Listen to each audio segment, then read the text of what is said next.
this is something that we find incredibly powerful, and that is to write sort of goals with a bit of emotion in it, and sitting there going, at the moment, and these do change. They're not going to be saying they set in stone. And mine is it's April the 16th in 2026, and I've just got out of the water from a dawn surf at Crescent Head. I feel the warm sun on my loose shoulders as I eat my breakfast of fruit and yogurt. I smile at Lisa, who's been updating our work log for the day. I feel a deep sense of upwelling from my chest, knowing that this is our lifestyle moving forward. We are financially independent from our property income, and we choose to work with selected clients. Welcome to Get Invested on the Property Hub podcast channel, the leading weekly show to help you unlock your full self-health and wealth potential. I'm your host, Bushy Martin, and each week I go deep with the best investors, experts, leaders and founders to find out what it takes to break free from the grind, discover freedom and live by design. Subscribe now and join me and get invested in the life you really want. Let's get started. Hi, freedom fighters. What's your investment vision and strategy? And more importantly, how are you making it happen? Because if you're not crystal clear on what you're trying to achieve by when, then you're not going to know what type of property you need to buy, where, when, how, and in what ownership entity and what finance structure to make it all happen. Unfortunately, I see way too many property investors whose only aim with property is to make money. But this is not a vision, a goal, or a strategy. It's more of a loose dream. It's like saying I want to travel, but I don't know where I want to travel to, where I'm going to start and finish, and I've got no idea about how I'm going to travel or how I'm even going to be able to afford it. A well-developed strategy needs to clarify what you're looking to achieve by when and what's your capacity to make it happen. And when I talk strategy, I'm not talking about a fixed roadmap. I'm talking more about a GPS, a global positioning system where you're clear on your end destination, but there's flexibility in how you're going to get there as your outlook, attitudes, knowledge, expertise, time frame, time availability, options, capability, capacity, and circumstances generally change and evolve over time. So in this context, your strategy acts as both a magnet and a compass that allows you to change course or get blown off track, but still tack back towards your ultimate destination. So when it comes to your property, are you going to go for growth or go for cash flow or a compromise between the two? Again, I hear lots of investors chasing one or the other without any clear picture of what this really means or where it's going to get them. So what's the solution to this common dilemma? For me, the answer is actually pretty simple. As I detail in my book, The Freedom Formula, if the size of your projected nest egg of income-producing assets, excluding your family home, is going to be less than what it needs to be, you need to focus on growth. Conversely, if your projected nest egg is likely to be at or above the size it needs to be, then your focus needs to shift to cash flow. And it's not as simple as just buying as much property as you can and then just paying off the debt and living off the rent. Because if you actually crunch the numbers on this, as I've done in the Freedom Formula, you'll find that within the limits of your buying capacity and your purchase price power, your net rental income after expenses simply won't be enough for you to live comfortably when you're looking to stop work. It's why I talk about adopting a wealth by stealth approach where you start by going for growth and then converting to cash flow in the years running up to and after you want to stop work. If you're going for growth, or what I like to call affordable growth, where your property is cleverly structured to optimize the cash flow affordability and minimize the impact of using your salary savings or hamstringing your lifestyle so that you can continue to enjoy life and last a distance across the 15-year plus desert to enjoy the full fruits of your portfolio, then you need to focus on real houses for real people in tightly held areas experiencing the continued positive growth drivers of new infrastructure, growing industry diversity, and strong and growing income demographics. Conversely, if you're going to cash flow or progressively converting your growth portfolio to cash flow as you approach your stop work break free timeline, you need to focus on higher yielding assets like units, townhouses, apartments, and multiple income solutions like co-living properties or commercial properties. So if you want to get a clear picture on where you're at, where you're heading, and what you can and need to be doing about it, then reach out to me and our Know How Property Finance team by emailing me at hello, that's HELLO, at knowhowproperty.com.au with freedom numbers in the subject heading. And our team will discuss how you can get your Freedom Forecaster strategy done as a basis to drive the right property strategy to suit you and your circumstances. In the meantime, what does a good evolving property portfolio actually look like? Well, this is where today's very special and great guests, Lisa and Brian Happ, are going to show you the way. Because in today's episode, we continue our series on sharing the nitty-gritty details of the property journeys of other true blue hands-on investors and the learnings that this provides. And we're breaking our awesome conversation with Lisa and Brian into two distinct parts. Today's chat will unpack their property journey, while next week's part 2 discussion will reveal how they're helping you and others to avoid the common mistakes and to optimise your property portfolio performance. To whet your appetite, as a powerhouse, hardworking, water-loving Aussie couple who are living, breathing examples of the power of two in action, Lisa's an ex-TAFE teacher and Brian's a local government asset maintenance coordinator who have built a diverse portfolio over the last 20-odd years that includes 17 leases with a combined value in excess of $7 million, with a loan-to-value ratio of just 33%, which is awesome. And they've done this all in their spare time. And they've just recently launched their buyer's agency business, Personalised Property Professionals, to help you better achieve your lifestyle goals. So welcome, and let's get invested, Lisa and Brian. Thanks, Bushy. Great to have you guys on board. I really enjoyed catching up with you and meeting you personally at a recent investor forum in Geelong, which was a real pleasurable exercise for me. But guys, for those that don't know you or haven't come across you today, can you sort of kick off by talking to us about what you do differently and, as importantly, why you do what you do, guys? Yeah, so I suppose for both of us, we're just mum and dads who started our journey as, everyday kind of people moving forward. What we did differently was get into the market as soon as we could, and then look at how we could change that and move forward as we're going through.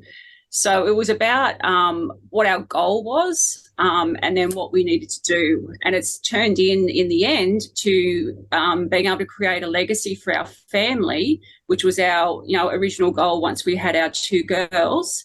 And now we're actually into that exit strategy and giving back, I suppose, to the property community on how they can also achieve this as well. So, Brian, do you want to add into that? Just so people know, we're actually in 2 totally different locations and different states. So normally we sit next to each other and we can hit each other on who's going, but at this time it's going to be a little bit different. We'll have some fun with that. Brian, any thoughts? Yeah, I suppose when you look back over our journey, and that's what it's been, is when we started, we really didn't know much, and we didn't know what we didn't know, and there weren't awesome resources. The internet was certainly around, but you still bought the paper to look at real estate, and there weren't things like podcasts and those sorts of things. So our first foray, both of us did property independently before meeting each other, but one of those went well, and I won't say whose that was. Mine didn't go that well though. And then, when we combined and joined forces, we were paying HEX fees on a property that was going to the government anyway. Well, we'll dive into that shortly, but I guess where I'd like to do separate from your property journey initially is just give us a bit of a Reader's Digest of your own journeys in terms of what you've both independently invested your time, energy, money in over the years, and why. And how has this now led you to where you are and what you're doing today? I think probably the main thing is we've both worked in terms of keeping a quality life with our kids, as well as buying property and getting education. So both property and self-education as well. So, I sold my property that I had before we met to rebuild our beach shack, which is where our current PPR. At the same time, we bought a ski boat and a very dodgy caravan to ensure we could go camping and water skiing and also have that holiday and that fun quality of life with the kids to bring them up as well. that's when like we bought our first property, and that sat for a while, and we upgraded the caravan so that we could travel halfway around Australia with the girls, so while we're on long service leave. So it's that mixture of utilising property, making sure we build our dream home that we're currently living in, but then what else can we also do along the way? Yeah, okay, no, that makes perfect sense. Outside of the property running, because we're going to really get into the nitty-gritties of that shortly, can you share with us what challenging events in both of your lives have brought about your greatest learnings and your best changes? Challenging things that it's ironic, it's almost similar to now, is when Lisa and I first met, we were in different states, and sort of we met each other and quite liked each other and those sorts of things. And then due to the tyranny of distance, we sort of built a relationship over the phone. There was no Zoom or FaceTime or anything back then, and really got to know each other extremely well. And then when we did, have 13-hour drives for a weekend each way and those sorts of things, or flights, we made the most of the time that we did have together. We both passionate in surf lifesaving, both passionate in and around water, those sorts of things. And I think one of the things that it did up front is it got us communicating extremely well, and being very open and vulnerable is somewhat easier over the phone, and you almost accidentally develop stronger feelings by being that open, that vulnerable, without the physical contact or the ability to read faces and those sorts of things going back then. So whilst it was a challenge, it was probably one of the best possible ways to start a relationship looking back, because it built those foundations so strongly. Without the physical contact, it was at the time it was horrible, but it's frustrating. But when you look back, it really did help us build that groundwork. Well, that sort of intimate knowledge and respect for each other, where, as you say, often the physical can get in the way, and the old Robin Williams quote of God designed man with enough blood for the brain or the nether regions, but not both at the same time, can often get in the way of good relationships. But in the context of all of that, because I often say that, without Sonia, there's no way we'd be enjoying the lifestyle, and that power of two, where there's mutual respect and the sort of yin and yang, where one's got strength and the other hasn't. How's that? How much and how important has that been to your journey? That you're both sort of working together to make it happen. Yeah, I think it's been really important. I mean, we bounce off each other. We don't always agree with each other, which I think is also part of, what makes it even better, is because I can bring something up and you'll say, no, it's not going to happen. Or the other way around. So, like we do disagree about stuff, but it's usually like small kind of things, etc. As we're moving through. But I think, we both have strengths and weaknesses, and it is that yin and yang with how we work together with that. And then when we need to support each other, we're there for each other, etc., like that as well. Yeah, really good point. Now, something I often ask, and particularly with yourself as couples, what's something unique or interesting about that you've never actually shared publicly before, guys? This goes back to our background and how we met. Both Lisa and I are past Australian champions in surf lifesaving. Lisa's also a past world champion in IRBs, which are those little red rubber boats with the 25 horsepower motor that zoom in and out of the surf. It's something that we still do. We still go to the local carnivals. We still volunteer a lot of time helping others in that, coaching and officiating. But sitting there going slightly uncomfortable, and it was a long time ago, but to even recognise the discipline and the dedication and the training that's required to get to that level, is something. And then the competitiveness against each other. No. But do you think to become a world champion at anything is a major effort? There's no question. And as you say, Brian, that requires a lot of dedication, patience, and persistence to make that happen. Do you think your involvement in surf lifesaving, and I full disclosure, I used to be a little nipper years ago, so and used to really enjoy that exercise because it was outside, but it was competitive and it was physical. There's a lot going for it. How do you think that has helped you in relation to your investment journey? Has it contributed, do you think? Absolutely, Bushy. When you're working full time, you're training to that sort of level. 4:30, 5 o'clock get ups is normal. It's a discipline that both Lisa and I have carried through to now. Some of my most productive time is, before everyone else gets up and before the birds. It's understanding processes and procedures. It's repetition. It's accepting feedback. It's giving feedback. Lisa is well known for coming in from an IRB training session and giving the feedback is something's not right. Okay, Lisa, what's not right? Don't know. It's not going right.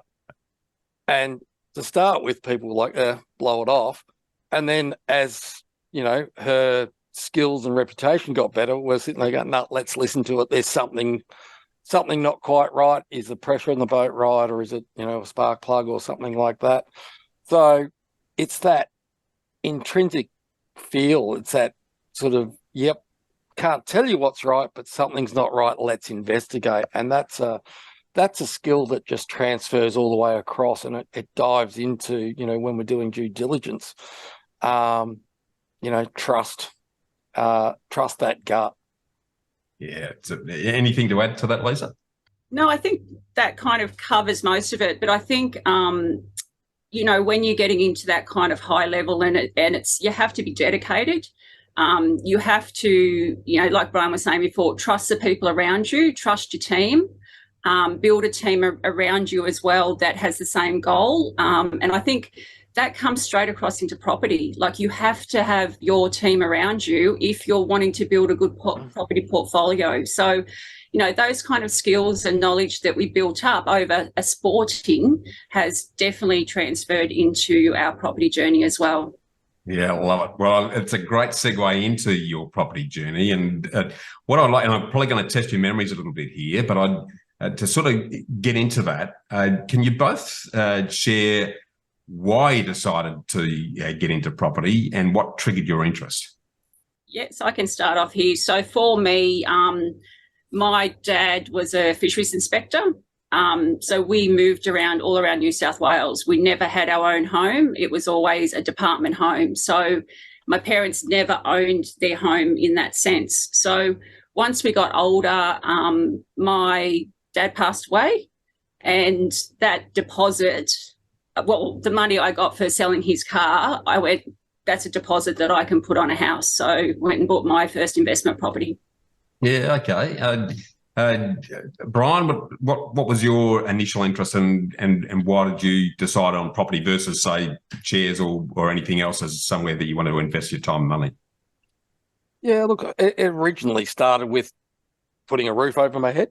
So that's where the interest was, and then an opportunity. So I first bought in Melbourne. I had an opportunity to relocate at a reduced salary down to the coast, and being a salty that I am, I took that opportunity and I tried to turn the first property I bought and lived in as an investment, and it didn't work.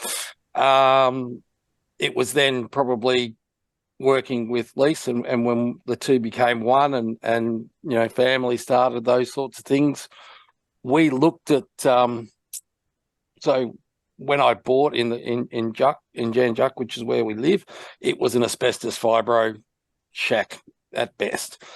We looked together to go, okay, let's not start our family in a bachelor pad that was a halfway house for many a transient surfer. Let's go and buy something together. And Yeah. I think during that journey, we actually learnt that location is so important and where we live is awesome. So instead of Lisa just accepting the shack, we strategically worked through and said, right, we want to stay here. What do we need to do it? We knocked over half the house. We rebuilt the whole of the half that we kept, and we turned it into what it is now, a beautiful family home. Yeah. So, Well, yeah. Yeah. Go on. Sorry, mate. Yeah, Lisa's probably the more of the instigator at that stage. And I was very fortunate that when I bought Jan Juck, it was during a significant property downturn in what was a holiday location. So we bought very well. Yeah, awesome. Something I'd love to, and I'm really going to test your emotional memories now for a minute. Did either of you have any initial fears or feelings of concern about getting into property before you got onto it? And if so, what were they, and how did you overcome this and any other obstacles that you thought were in your way? Yeah, so for me personally, especially being single, I was only young, so I was in my 20s, which was quite good in that sense. And I had a government public service job, so I felt quite secure in my role. But my two things was, what can I do? What am I going to do if I can't make the repayments? And would that mean that I'd lose the house, kind of thing? So everything about me was that security, where I wanted that security of a property aspect to it. So that was the main thing. But with my mum, who, both of us did bookkeeping at that time or as a background kind of stuff, just went through the numbers, and the numbers spoke, the true story of what was going to happen with that, or potentially what would happen, with the rent and, paying the mortgage, etc., like that. So it wasn't, the numbers, I suppose, just spoke the story. Yeah. What about yourself, Brian? Any concerns, issues, or obstacles that you needed to work through to get into it? I was probably the opposite. I was a little bit over-ambitious and had an elevated opinion of my ability to add value to a property in my sort of mid to late 20s. And that was a disaster, and partly because of the economic climate around at the time. So possibly the opposite in sitting there going, I thought I was going to, be the next property magnate with what I was doing to start with, and had a very quick reality slap on the face. You're saying I won that one? No doubt. I love it, guys. Hey, yeah, let's now dig into the nitty-gritties of your actual property journey as it unfolded, and I'd like you to sort of talk us through, what you did, when, and why. What were the challenges on each of the properties, if there were any? What worked and what hasn't, and what have been the learnings as you've sort of moved down that pathway? When we were in a very fortunate position when the two became one. With Lisa having an investment property, and I'd done quite well reducing the loan on what is now our PPOR. And the first thing that we did was basically I talked Lisa into selling her investment property and renovating, as I explained before, turning this from a beach shanty halfway house into a home. Which we did, and we did it as owner builder. We were very much hands-on at the time when we were doing that transition. We had, I think Kayla was around, that 8-9 months when we first started. So Lisa was on mat leave, doing a lot of the project management. I was at work, coming home, doing all that sort of stuff, and we built equity in this place very, very well, and then quite quickly sort of reduced the debt to zero, because we were aggressive in paying that loan that we did have off, and we we're very happy with ourselves, early 30s, and paid our property, our PPOR off. And I think it was with a few glasses of red liquid truth, we were sitting around and saying, you know, we don't want to stop making the repayments because we were used to making those repayments. We're both not frugal, but we don't want to waste money. We did do some lifestyle things around at that time. So we said, yep, let's go and I can't remember how I got it, but I got one of the Spruker invites to go up to a lush motel and sit in the big forum, and lo and behold, we filled out the information beforehand, and Lisa and I randomly got selected to come and do a special one-on-one day with these house and land package Sprukers. It was a great event, and we sat there and thought, we can do better than these guys. So we talked about it. We drove around our backyard and found a block of land in Torquay that literally backed onto the potato farms.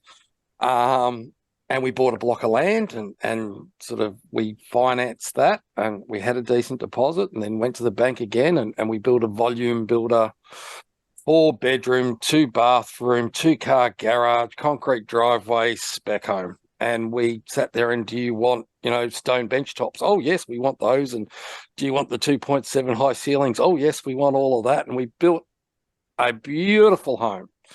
That beautiful home was negative considerably at the time. Yep.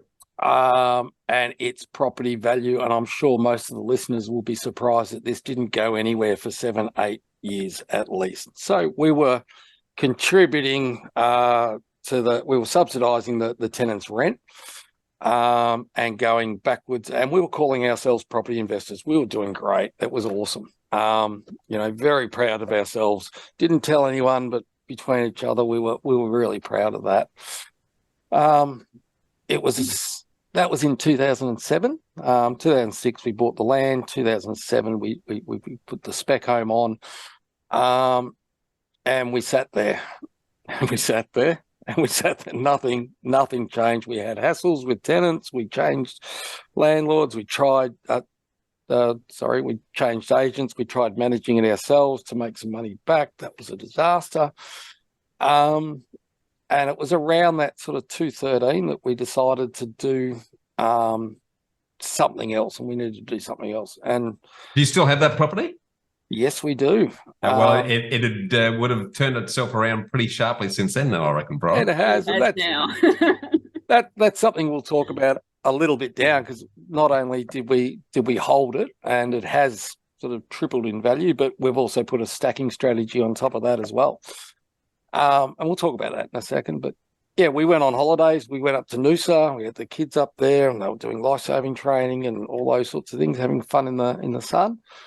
And one of the things I'd noticed down here is that Lorne, very popular holiday destination, the property prices were extreme. They were unattainable for most people. Yeah. But they were struggling with workers, and then workers were moving into places like Aireys and Wye River, and those property values were going up. We're at Noosa and sort of scratching our head and said, let's have a look at Sunshine Beach. So we did a little bit of that while we're on holidays. Came back and did a lot of research and a lot of sort of gut feel around it, and said, yep, we're going to buy a property in Sunshine Beach. We bought the wrong sort of property with the right intent. We bought a 2-bedroom, 1-bath unit in a block of 3 on a fairly large sort of block. So as far as units in Sunshine Beach, it ticks. It's the sort of unit you want to buy. Yep. Hindsight, we would have bought a house and made considerable more sort of growth on that one. Yeah. So we've still got that one. It's in the on the list to rationalise as part of our exit strategy, and we'll strategically do that probably next year. The next one that we bought, and you'll see a theme here, Bushy. We'd gone and we'd done another course, a paid course this time. So we paid a significant amount of money to go and do a 3-day wealth building property investment course with an ongoing education and group and those sorts of things. Yep. and we were looking specifically for sort of multiple income streams from a property. Okay.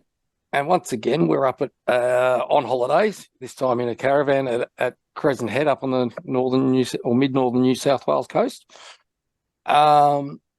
And Lisa is the one that does this.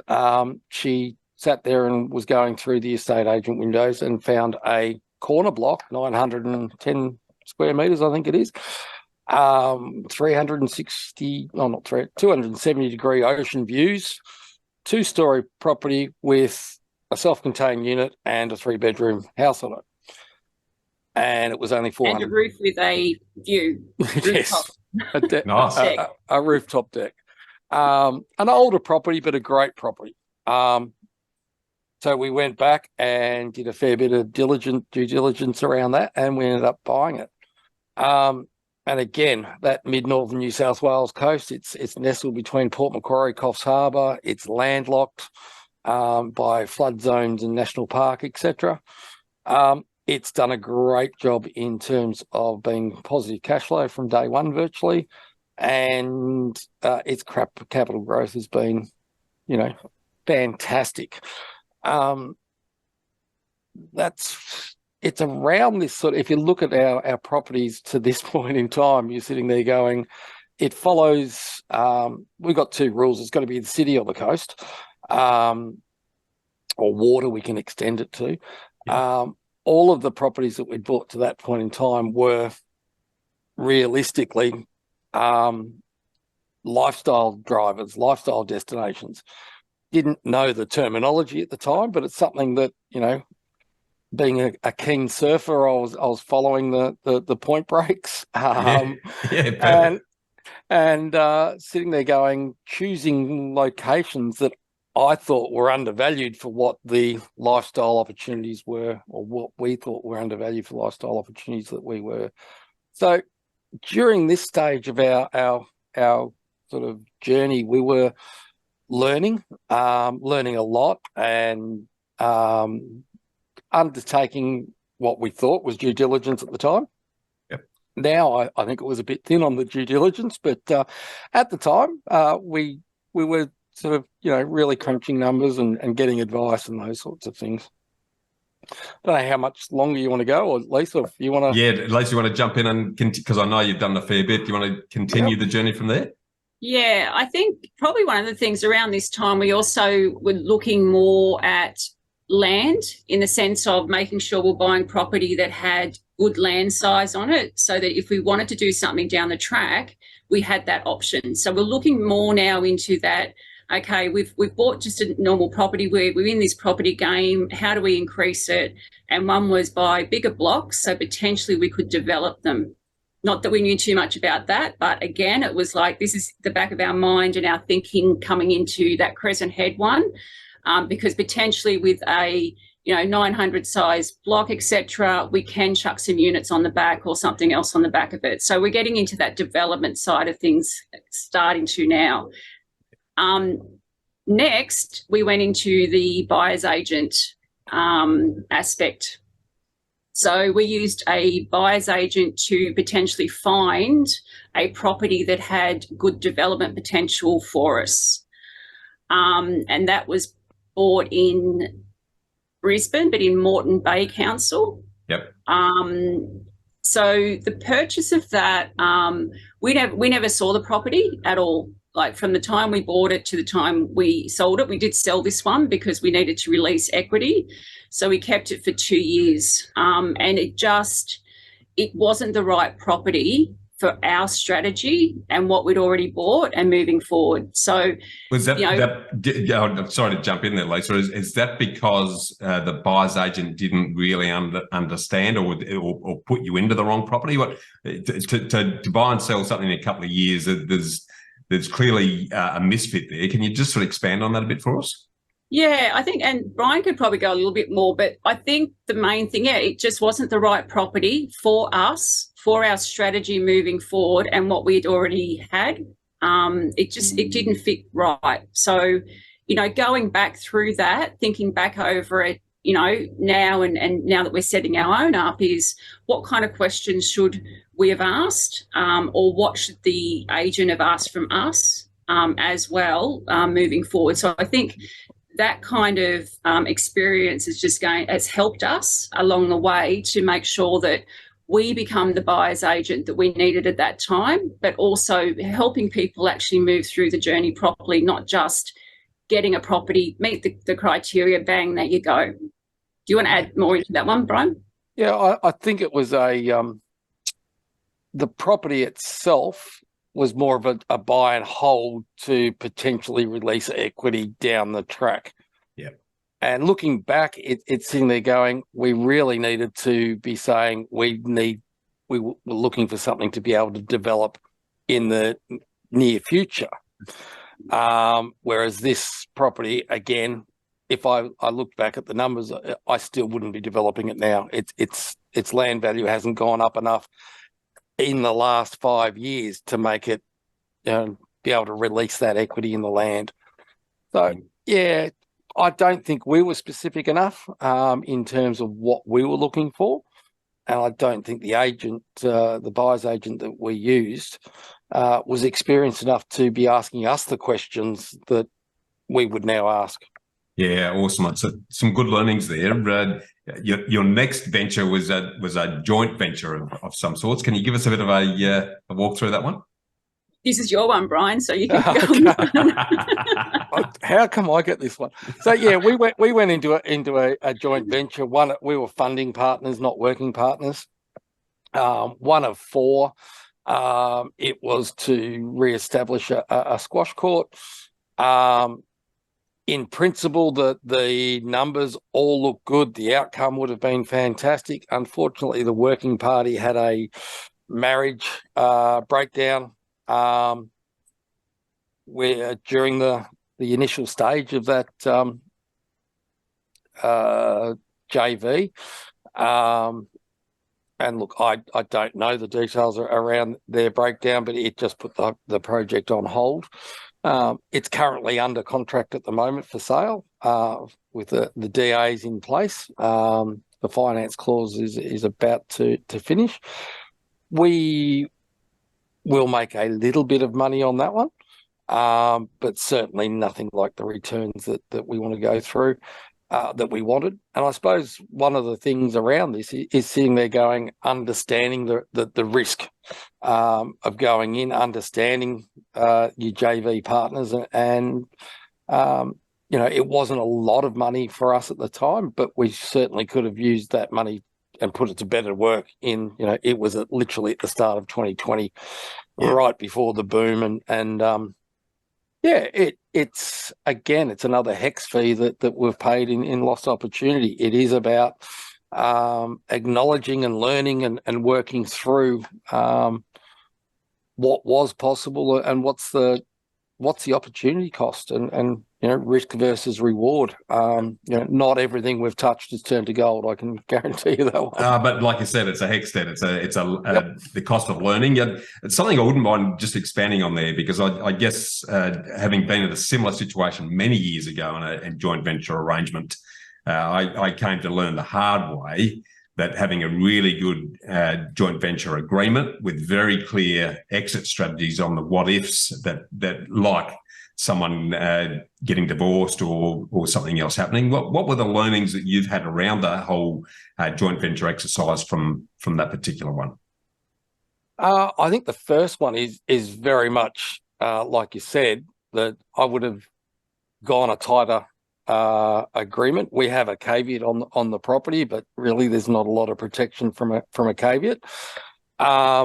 I would have also probably put in trigger points of sitting there going, if we haven't met this by such and such a date, this is what's going to happen.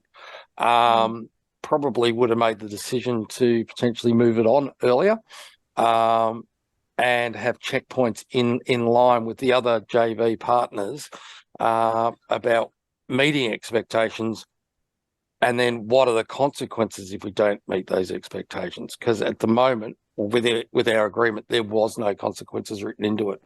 It was promised, and it was all documented and legally, and we had it checked off by our solicitors, etc.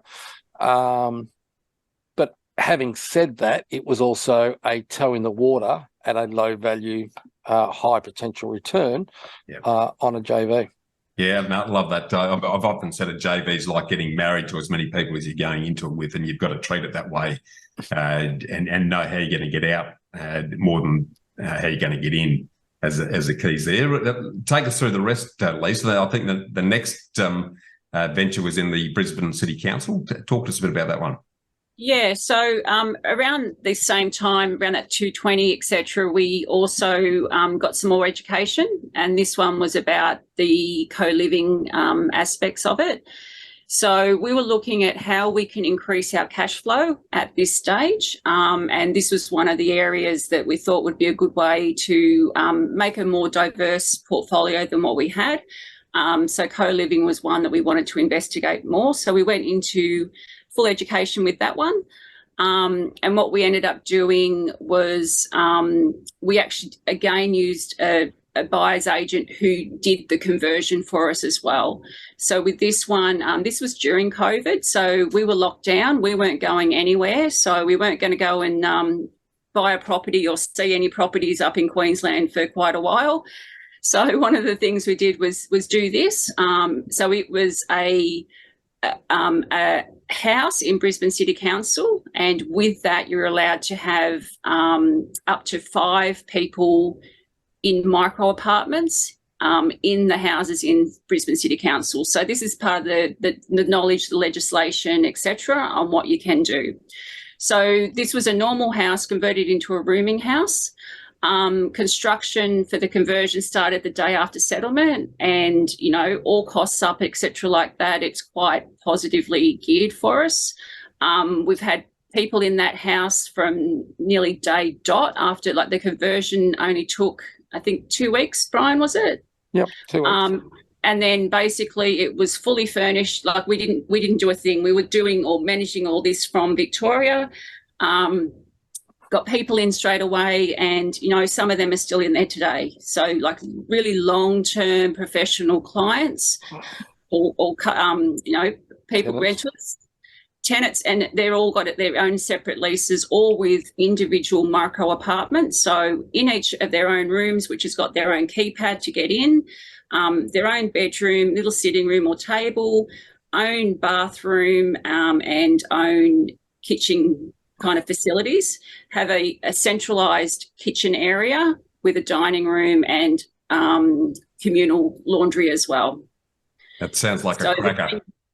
It's been quite a good little cash flow one. And it's probably got some capital growth potential as well. That's where you've sort of struck the gold with an opportunity that has both the growth potential as well as really strong cash flow, which is pretty rare. Yeah, the growth on that, even after, it was only after 3 months after we purchased that, the capital growth on that property boomed. So we were quite lucky with the timing of it on getting in at that stage. It was really good. Love it. One of the opportunities around that one, Bushy, is it was offered to other people first, and it was the start of COVID, and they were running scared. And Lisa and I were sitting there, very strong belief that this was the COVID sort of crisis wasn't going to curb the capital growth in southeast Queensland. So it was somebody else's loss and our gain, and capital growth on that one has been significant as well in the 3 years we've had it. Very fortuitous. It's the old story. When everyone's getting fearful, that's the time to be greedy. You obviously read the winds pretty well, given the petrol that's been thrown on the fire of property post COVID. So that was a awesome exercise. The next one is in Bundaberg South. Talk to us about that one. Yeah. So just before we do that one, what we did do is going back to our first property that we ever had, our one which was close to us, etc., which was a sit and wait kind of thing. That one we actually converted also into a rooming house. So we were getting, we changed that into a 6-bedroom. In Victoria, you're allowed up to 9 bedrooms and up to 12 people. So we've converted that with the help also of the same people who with the Tagum, converted that one into a 6-bedroom which that means we can have couples in each of the room as well. So there again, the micro apartments. So that was rented at $500 a week for a normal rental, and now we're hitting near the $2,000 a week per week rental. So that converted that one obviously into, you know, our one that was negative, et cetera, into quite a positive aspect now. So that just that timing, that sit and wait sometimes does help. It does help you do that. And obviously that area growth has grown massively as well, but now we do also have the cash flow going with it as well. I love the way you guys invest in your education firstly. So you're constantly learning, you're looking at new opportunities, but then you're actually following through with the action to make that happen, which is a pretty rare combination. So let's jump into Bundaberg South now, guys. Talk to us about that one. Okay. I'll do Bundy, I reckon. Oh. I tell this, it's very close to the truth. You know, some people, some husbands walk in from work and go, "Hey, honey, I've bought a handbag." I come home from work and Lisa's like, "Hey, honey, we bought a property."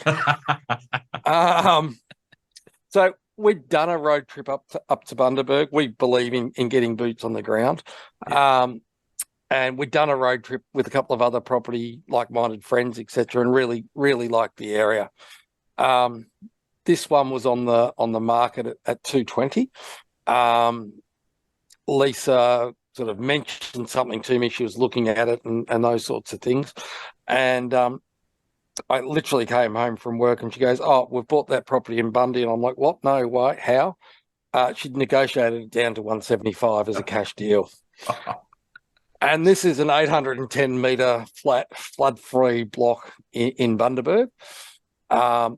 It has been a hands-on project. So we've done renovations inside, outside, we've re-roofed it, etc. And all up, we're around 214K in, plus sweat equity that we've done. Yeah. It now rents just leased for $450 a week. And when we bought it, I think it was at $190 a week.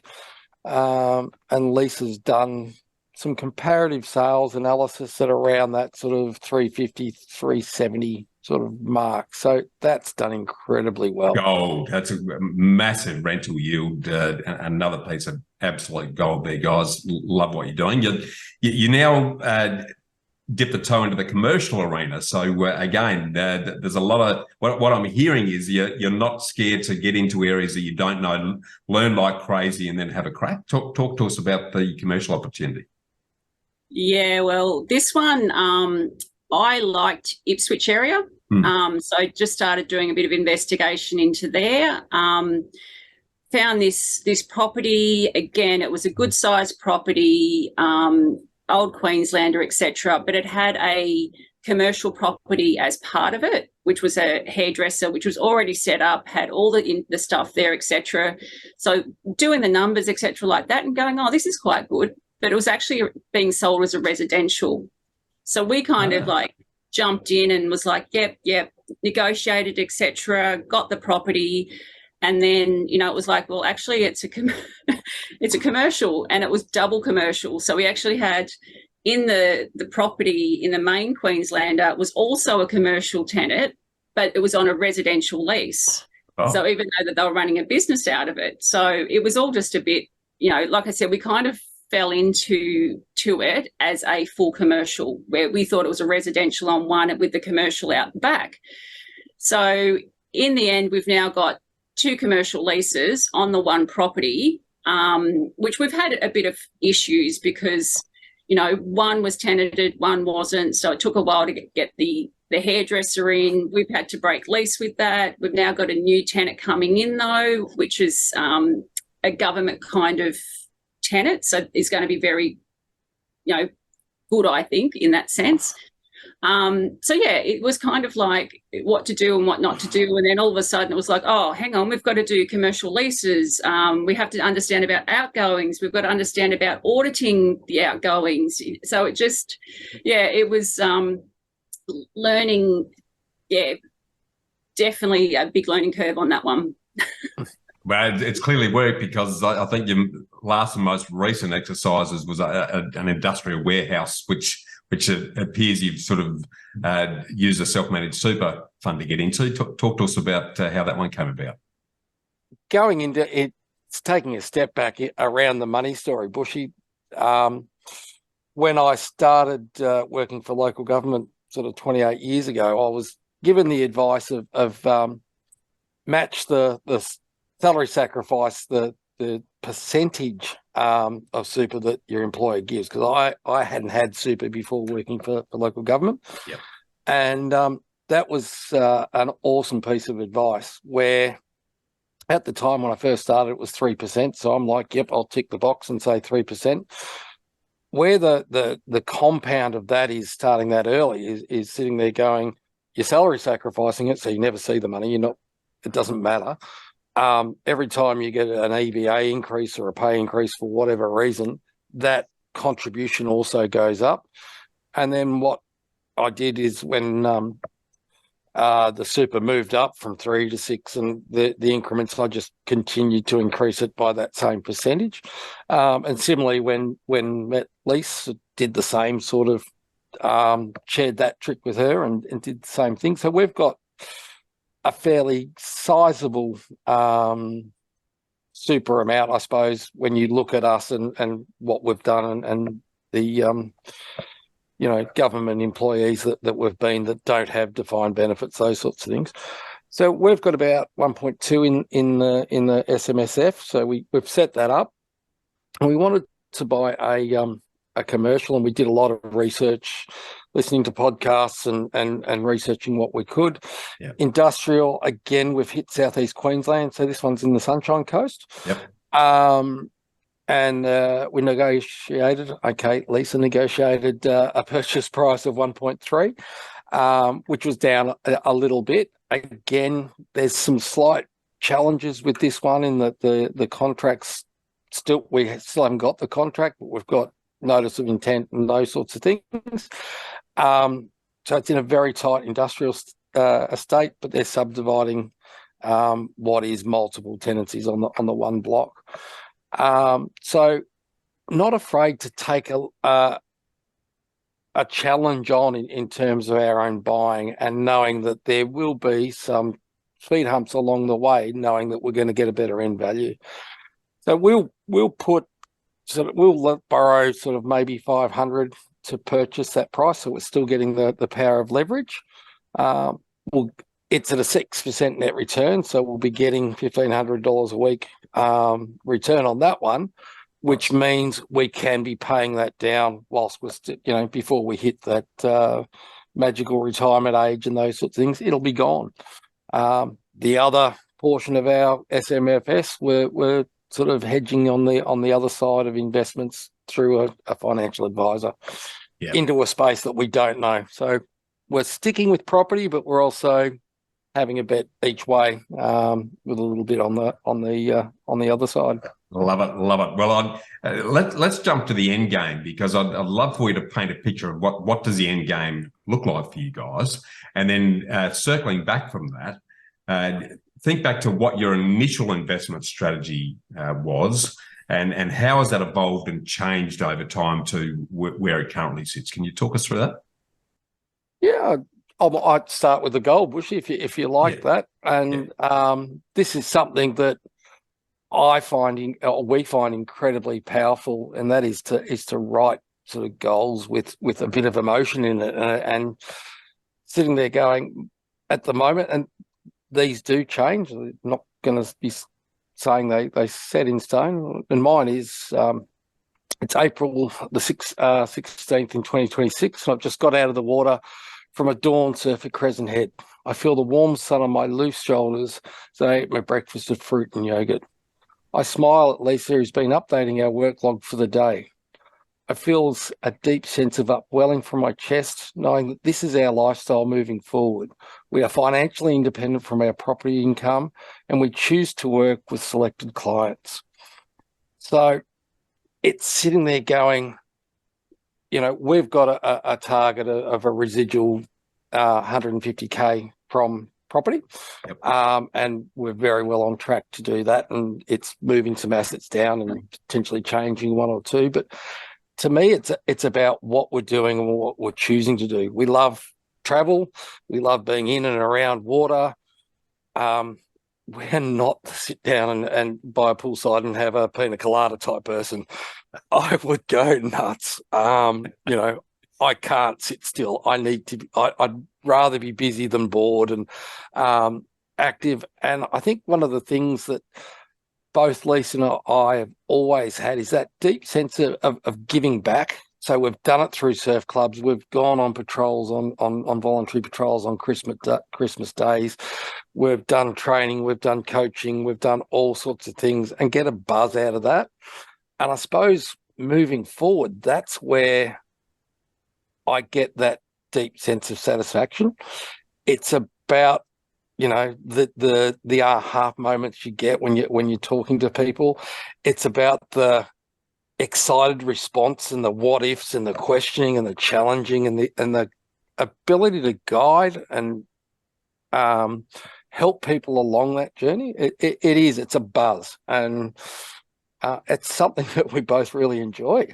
Oh, I love that. I love that, guys. The fact that you've actually sat down and put the emotion on paper. I encourage people to do exactly what you've done all the time, and I can count on an amputated hand how many people actually take the time to do it. But as a sort of a guiding light, the Northern Star that gets you excited and it's magnetic and it's vivid, and it basically means you're going to be happy to crawl across broken glass to get there. I'd full respect for the fact that you've done it, and 100% agree with you that fulfillment comes from giving. It took me a long time to learn that, by the way, but there's no question about it. And the voluntary work that you've done for a long time, guys, that what you've invested in is going to enable you to do a lot more of that, both in the property sphere and beyond that. I have absolutely full respect. So, but I'd love for you to share, given the real clarity around what the end destination looks like. Think back to what your initial investment strategy was and how has that evolved, and what does it look like now in terms of how you're going to attain and then maintain that lifestyle ongoing? Yeah, so my original one was, and this is back before Brian, was to buy a property. That was it. That was my original goal. So I think, the way that's developed now is so different, and part of that is through education. Like I'm a lifelong, I love getting educated, whichever way it is. That learning aspect is something that we both enjoy. So I think as you learn, as you're going along, it helps you then develop into, wider and bigger things that you can actually look through. So now it is all about, with Brian retiring in a couple of years, us being able to travel around, have the lifestyle that we want, but still be able to do our work with the buyer's agent as well as our own properties wherever we are. So the idea is that we want to actually dig deep into a suburb and be able to travel to that suburb, live in that suburb for a while, and help our clients that way for investors. So actually really get to know that. And that could take us anywhere around Australia. Yeah. But, we've got the caravan, we've got the travel, we can work anywhere, and that's kind of our goal on where we're seeing what we can do. Yeah, I absolutely love it. I'd love for you to also share, the mistake, as I sort of mentioned in the intro, there's a lot of people who just think it's a matter of buying the properties, eliminating the debt and living off the rent. As we all know, that's, unless you've got unlimited purchasing price power, which most people don't, they're going to hit the ceiling at some point in time. That's not going to work. So have you put any thought into how you're going to rationalise the portfolio to free up that ongoing residual cash flow to fund that lifestyle you just talked about? Of course, Bushy. We've got a couple of scenarios as it goes through. The first one is to sort of take the equity that we've done out of the JV that is for sale as opposed to progressing. Yep. And we're going to be taking that money. Some of it's getting reinvested into education for us. Never want to stop doing that. And then the other part is going to sit in the redraw for the commercial property in Ipswich. That's our highest percent of interest. Yep. That property returns us around, when it's running well, it returns us around $1,300 a week net. if we take that sort of residual 170, probably after capital gains 150, that means we've got about 2 years to pay that debt down to zero. Looking strategically, we talked about Sunshine Beach. That's probably going to be sold next financial year, so we don't want to do more than one in any given financial year for obvious reasons. So this year we'll rationalise out of the JV. We're going to reduce our largest debt first. The following year we'll take the equity out of Sunshine Beach and we'll lose some of that income that we're getting from that, because it is also a positive geared property. But rationalising the debt down. So our end goal is, before retirement, is to have that debt level below 500K. If we've achieved that, we will be in excess of our 150K a year cash flow. But we've also got lifestyle choices, and Lisa spoke about it before, is, if we are travelling, when we did the halfway around Australia with the kids, sitting there go, oh, wouldn't it be great to be able to go on the boat ride up the horizontal falls, or wouldn't it be great to do a helicopter flight over Uluru? Next time when we're there, it's going to be a choice as to whether we want to do it or not. It's not going to be a financial decision. Love it. That's where it is. And talking about strategies and what was it like to start with, we didn't have one, Bushy. We were just like everybody else. Buy an investment property and we'll live off the income. Now you sit there and go, how are we going to do that? That's never possible. That was the original strategy. Buy one and we'll live off the income off that. Baked beans and toast, maybe. Well, hey, join the club. I'm right there with you. But I love the way, and you've had exponential growth in both your knowledge and what you've invested in. So, such a shining example of how to move that forward and continuously challenge yourself, but then learn like hell to get your head around it, and then learn from the lessons that you went through. So if we sort of sum up that very diverse journey that you've been on, and the types, styles and locations of properties that you've invested in, if you were to sum up now, what do you believe to be the keys to successful investment, and why? I think a lot of it is definitely the education is so important with the success of what you're having. Also making sure of the team around you, that you get the right team to also move forward. I think have a plan, start with the end in mind and then work back, so that you can actually go, where do I want to be and how do I then get there? Obviously, like we said before, the journey does change, like things happen around you, whether it's, you have a child or two, or you lose a job or whatever like that. But if you have that goal in mind and that plan, then you can adjust things as you're going along. Need to definitely review and update the plan as you're going along as well, as these things happen.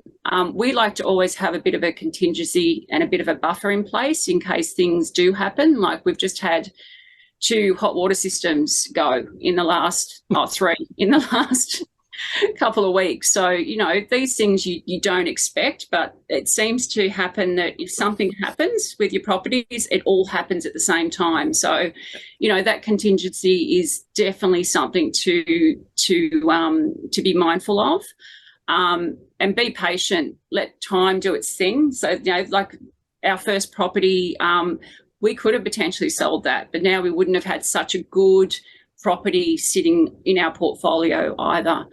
And then think about your exit strategy as well. So looking at that full journey of where you're wanting to be, and the steps that you might need to put in place for it. So really that strategy around it.